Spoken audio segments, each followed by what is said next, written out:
Se le concede el uso de la palabra a la senadora Desirée Massy. Gracias, presidente.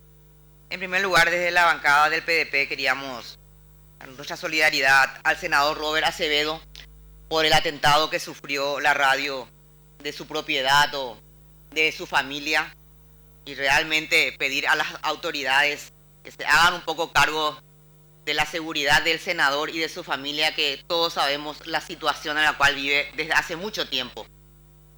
Como dijo el senador Wagner, hay que ser mínimamente solidarios. Ayer justamente estuve hablando con él y ahora aprovecho para hacer públicamente, y me parece, presidente, que usted en su calidad de presidente del Senado debería convocar a las autoridades correspondientes para brindar efectivamente la seguridad que corresponde al senador y a su familia, o reforzar si es que él lo decide de esa manera. Pero no podemos tranquilamente obviar un atentado que sufrió una propiedad del senador Acevedo. Así que nuestra solidaridad de siempre con él. Nosotros como PDP ya evaluamos al presidente Cartes. Acá alguien dijo que... Y lo evaluamos el 2 de julio. Y evaluamos con respecto a lo que él vino a decir el 1 de julio en el Congreso. Así que no voy a repetir, pero lo simpático es que por suerte al final nos dan la razón.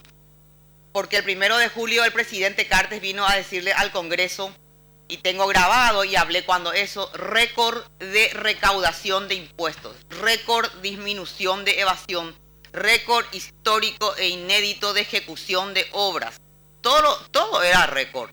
Y ahora resulta que 15 días después el ministro de Hacienda está lanzando el plan de crisis, donde ¿qué es lo que dice? Hay que reforzar la ejecución de obras, estamos muy retrasados. Hay que saber gastar en forma y en tiempo, y hay que afrontar una crisis regional que hace 2 años advertían los analistas independientes, pero que el gobierno no fue capaz de venir a decir acá. Estamos ante una situación que puede ser muy difícil, porque la palabra difícil, la palabra crisis, es una palabra que el presidente Cartes no quiere ni siquiera pronunciar, como si fuese que se puede tapar.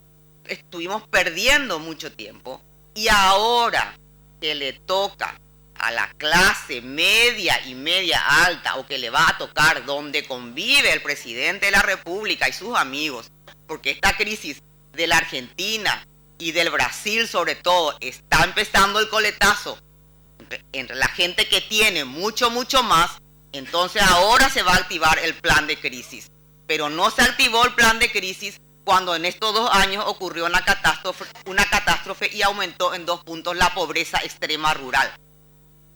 En algún momento se tenía que hacer, como siempre se hace tarde. Difícil es afrontar una crisis. Como decimos los médicos, es muy difícil tratar una enfermedad cuando uno no tiene conciencia de enfermedad. El problema es que el presidente y su equipo, con esta, para nosotros por lo menos, decisión un poco retrasada de afrontar una crisis regional que no tiene la culpa, hace rato tenía que haberse pues alertado todos los botones y poder enfrentar como corresponde, ejecutando el multimillonario presupuesto de obras que tiene. Ayer estuve escuchando a algunos analistas políticos que dicen que el problema del gobierno es un problema de comunicación.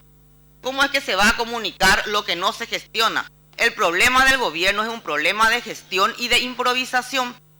Y no voy a repetir todo lo que ya dije. No me olvido de que vamos a cumplir 2 años de improvisación de un presidente de la República que por primera vez en la historia, el presidente Cartes fue electo sin un programa de gobierno.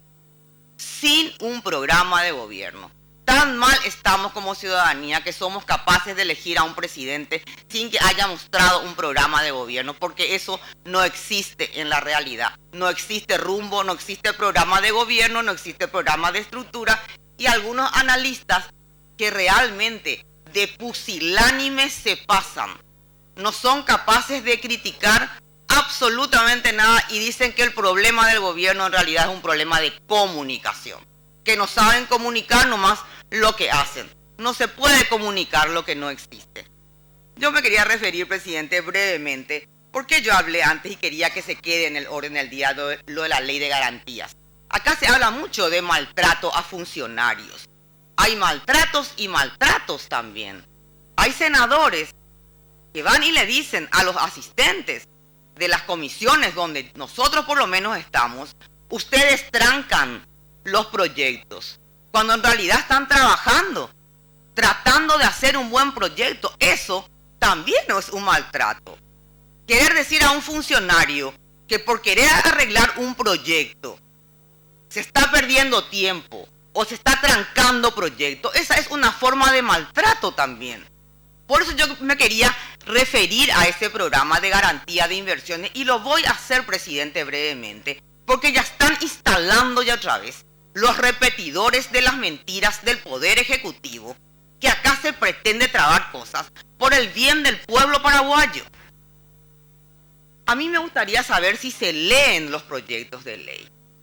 Primer punto, voy a repetir, ¿cómo se va a crear un instituto, una entidad de derecho público autónomo, con patrimonio propio, que va a depender de otra, como es la AFD? Eso es un sinsentido. Es lo mismo que se diga, se va a crear un IPS que depende del IPS. No se puede ser tan ignorante en materia de redacción de leyes. Hay que leer por lo menos lo que uno escribe. En segundo lugar, dice, las operaciones citadas pueden implicar transferencias de recursos del fondo en forma temporal o permanente. Una institución que va a manejar multimillonarios fondos. Lástima que nadie está escuchando, pero bueno. En tercer lugar, la persona que se va a hacer cargo de ese fondo es una persona que dice que tendrá derecho a una comisión, o sea que no es un funcionario público. Y si esta persona defrauda fondos multimillonarios, ¿quién va a rendir cuentas? Una persona que es por comisión, que no tiene un salario, es una especie de broker, el que va a estar manejando una cantidad de fondos.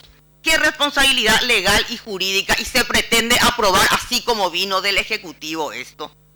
En el artículo 9, impresionante esto, el fondo podrá administrar recursos distintos a los propios, sea para el otorgamiento de garantías, etcétera, etcétera, y también podrá administrar fondos distintos de los dispuestos por esta ley. O sea, acá se pretendía aprobar un proyecto donde dice que por ley este fondo puede administrar fondos diferentes a esta ley, sin especificar qué fondos. Y se le preguntó a Hacienda qué fondos son estos y dijeron no podemos todavía determinar porque no podemos saber en el futuro lo que va a pasar. Esa clase de ley acá algunos están pretendiendo que aprobemos. Y lo penúltimo, ya otra vez la historia de la exención impositiva.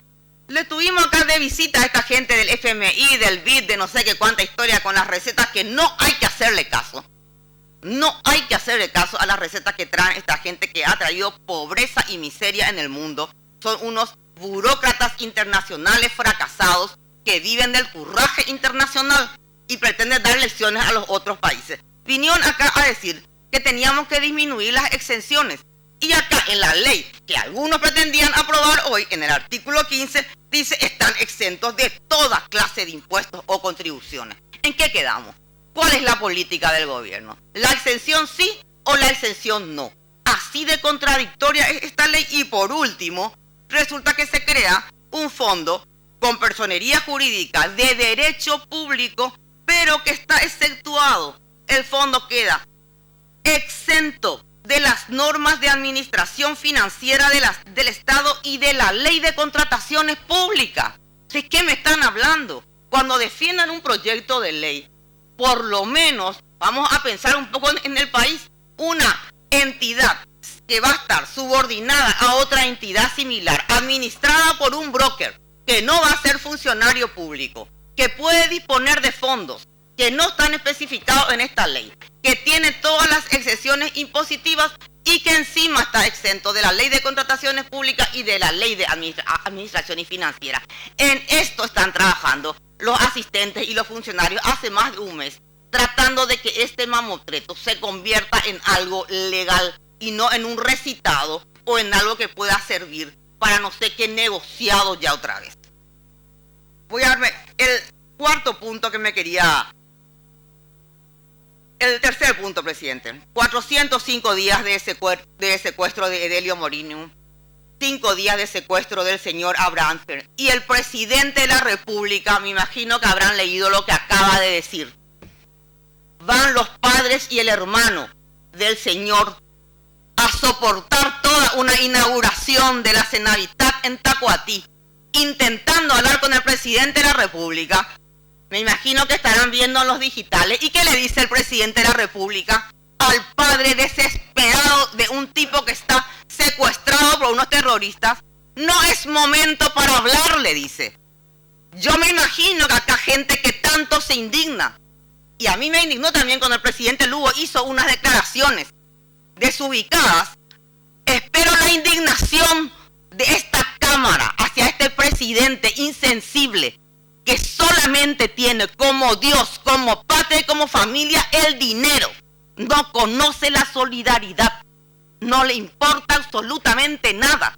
¿Cómo van a ir el padre y el hermano en una inauguración a suplicar hablar con el presidente de la República, estando 5 días secuestrado un paraguayo? Y la respuesta del presidente es: no es el lugar ni el momento para hablar de un secuestro.